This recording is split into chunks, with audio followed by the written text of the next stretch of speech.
680s. Richard Southern joins us now. And Richard, it was all Apple today online. Everyone got maybe not their first look at the new iPhone because there have been leaks, but let's talk about the stock for the world's most valuable company. How did it respond? It was up when Tim Cook took the stage, Francis, but it ended the day lower, down a very modest 64 cents, closed just above $160 per share. And you know, a lot of the details that came out today about the 3 new iPhones and the updated watch, we already knew that. In fact, we talked about it here on City News yesterday. Those details had been leaked out and therefore priced into the stock already. And the stock has done exceedingly well this year. It's hit all-time highs 34 times this year. It's up about 40% on a year-to-date basis. I think some investors are a little bit worried perhaps about the pricing.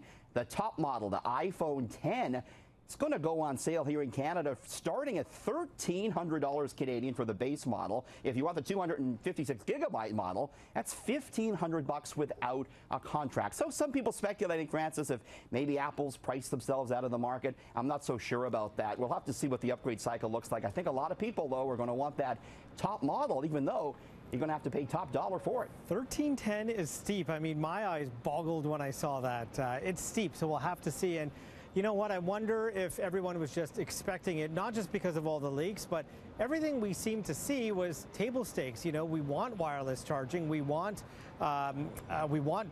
screen to screen a phone.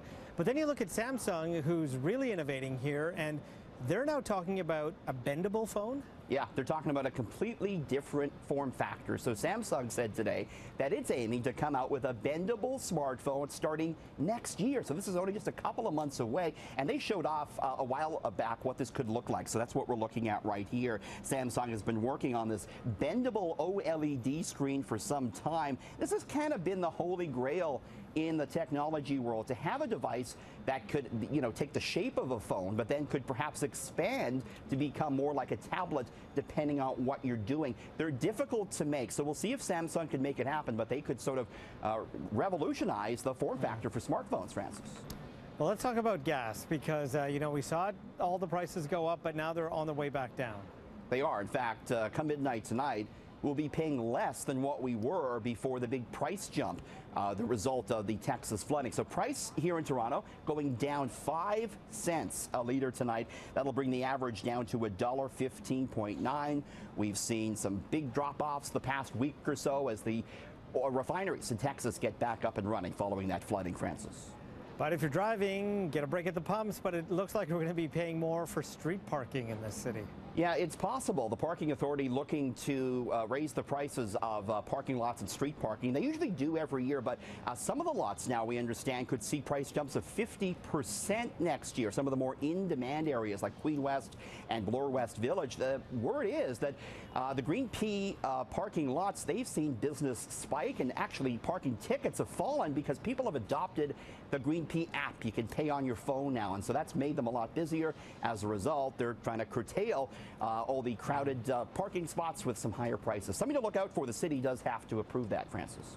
So we do know that sitting at work probably isn't the best for your body, and now a new study reveals that it could be deadly too. Yeah, like literally. It's Columbia University out with a landmark study today that finds workers who sit at their desks are almost at double the risk of dying younger. And this is true even if you exercise regularly outside of work.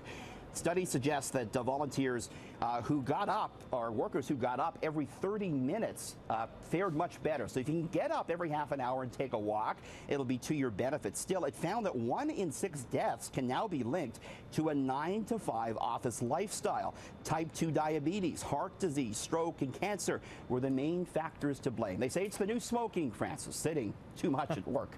Wow. So Lego lovers, and I know there are a lot of people out there that love the bricks, and maybe they're going to be hungry for this new themed restaurant coming soon. Unfortunately, they're going to have to go pretty far to get a taste, but I wanted to show it to you anyways. A new Lego-themed restaurant, a burger joint, opening up in the Philippines, and it's all the rage over there. Take a look at the buns. They look like Lego bricks. The chef, a big Lego enthusiast. Diners as well sit at booths that look like Lego pieces. Tables feature intricate Lego sets. Of course, just the other week, Lego announced that sales had started to fall, the company announcing some job cuts, but I'm sure Lego enthusiasts would like to take a bite of those burgers, Francis. And I heard you get to build your own burger while you're there, too. You could stack them 2 and 3 on top of each other. Thank you, Richard. Thanks. See you tomorrow.